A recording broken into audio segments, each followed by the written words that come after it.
આણંદ સ્થિત સાંઈબાબા જનસેવા ટ્રસ્ટ દ્વારા છેલ્લા કેટલાક વર્ષોથી સાંઈ જ્યોતિષ જ્ઞાનપીઠ ચલાવવામાં આવી રહી છે અને આ જ્ઞાનપીઠમાં સચોટ અને વૈજ્ઞાનિક ઢબે જ્યોતિષશાસ્ત્ર શીખવવામાં આવી રહ્યું છે। આજે સંસ્થાના વાર્ષિકોત્સવ પ્રસંગે શનિની પીડા અંગે અંધશ્રદ્ધા અને ગતકડા અંગે સચોટ માર્ગદર્શન અહીં અભ્યાસ કરતા વિદ્યાર્થીઓને મળી રહે તે હેતુથી સાથે ખાસ કાર્યક્રમનું આયોજન કરવામાં આવ્યું હતું। વીટીવીના ધર્મભક્તિ કાર્યક્રમના પ્રખર જ્યોતિષ ડૉક્ટર મહેન્દ્રભાઈ પંડ્યાના અધ્યક્ષસ્થાને યોજાયેલ આ કાર્યક્રમમાં સમગ્ર રાજ્યમાંથી પ્રખર જ્યોતિષીઓ અને સાંઈ જ્યોતિષ જ્ઞાનપીઠના વિદ્યાર્થીઓ ખાસ ઉપસ્થિત રહ્યા હતા। આ પ્રસંગે દીપ પ્રાગટ્ય બાદ ડૉક્ટર મહેન્દ્રભાઈ પંડ્યાએ ઉપસ્થિત વિદ્યાર્થીઓને જ્યોતિષ અંગે સચોટ માર્ગદર્શન આપ્યું હતું। હાલમાં ચાલી રહેલ શનિની પીડા અંગે તેમણે જે રીતે લોકો દ્વારા અંધશ્રદ્ધા અને ગતકડા ફેલાવવામાં આવી રહ્યા છે તેની ઉપર વિશેષ માર્ગદર્શન આપી વિદ્યાર્થીઓને પ્રોત્સાહિત કર્યા હતા। આ સાથે તેમણે જ્યોતિષ સમાજને કેવી રીતે ઉપયોગી થાય અને સારા જ્યોતિષીઓનું નિર્માણ થાય તે અંગે પણ ઊંડાણપૂર્વકનું માર્ગદર્શન પૂરું પાડ્યું હતું।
આમ તો જ્યોતિષાય નમસ્તુભ્યમ જ્ઞાનાર્કાય નમો નમઃ એ શબ્દ છે પૂરા વિશ્વની અંદર ક્યાંક જો સારું માર્ગદર્શન એસ્ટ્રોલોજીના માધ્યમથી મળતું હોય અને એવા સમયે જ્યારે અભ્યાસ દ્વારા વિદ્યાર્થીઓ તૈયાર થતા હોય ત્યારે દરેક વિદ્યાર્થી ક્યાંક ને ક્યાંક પોતાની એક નવી કાર્યશૈલી તૈયાર કરતા હોય છે અને ગુરુકુળમાં અથવા તો પહેલાંના સમયની અંદર જ્યારે અભ્યાસ ચાલતા હતા જ્યોતિષના ત્યારે એ લોકો શીખી અને યોગ્ય માર્ગદર્શન લોકોને પૂરું પાડતા હતા।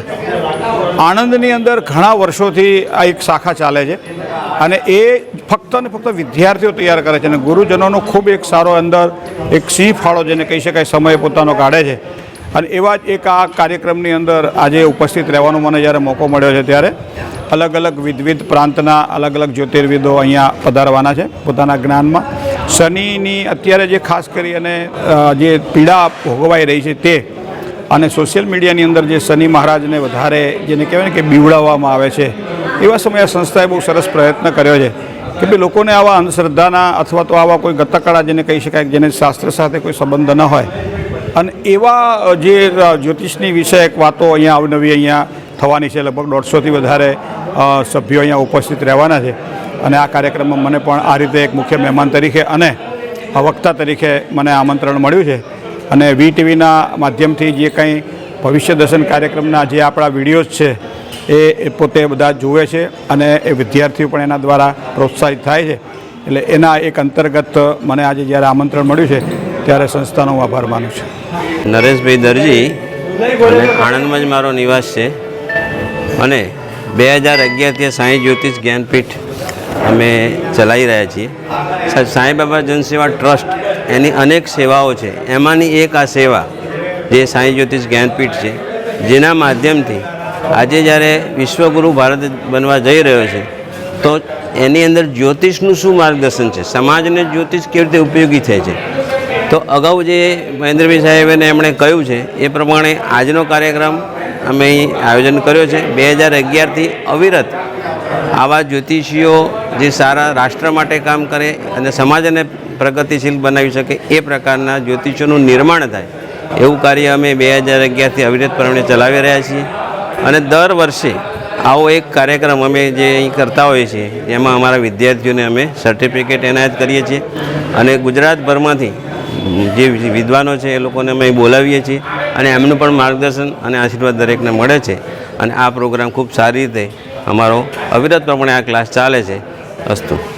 હું હેમાંશુ પુરોહિત, સાંઈ જ્યોતિષ જ્ઞાનપીઠ આણંદ જ્યોતિષના વર્ગો નિયમિત રૂપે વર્ષોથી ચલાવે છે. દરેક વિદ્યાર્થીઓને ઉત્તમ શિક્ષણ આપવું એ જ એમનો ધ્યેય છે અને આ સંસ્થા ઘણા બધા કાર્યક્રમનું આયોજન કરે છે. આજે આણંદમાં આ આયોજન થવા પાછળ મુખ્ય હેતુ એવો છે કે સંસ્થાના તૈયાર થયેલા વિદ્યાર્થીઓ એમને પ્રોત્સાહન મળે અને આણંદની જનતાને જ્યોતિષના જ્ઞાનનું વૈજ્ઞાનિક અભિગમ મળે એ માટે આ કાર્યક્રમનું આયોજન કરવામાં આવ્યું છે. વર્ષોથી આણંદ, અમદાવાદ, વડોદરા, નડિયાદ, મુંબઈ, સુરત, રાજકોટ દરેક જગ્યાએ ગુજરાતમાં અને ભારતભરમાં આપણે કાર્યક્રમોનું આયોજન કરીએ છીએ અને પુસ્તકોનું પ્રકાશન પણ કરીએ છીએ અને જ્યોતિષ વિશે સાચી અને વૈજ્ઞાનિક સમજ કેળવાય એના માટે અમે પ્રયત્નશીલ છીએ. નમસ્તે. ये है हलचल टीवी नेटवर्क और आप देख रहे हैं हलचल टीवी न्यूज. हर हलचल पर नजर, हर हलचल की खबर.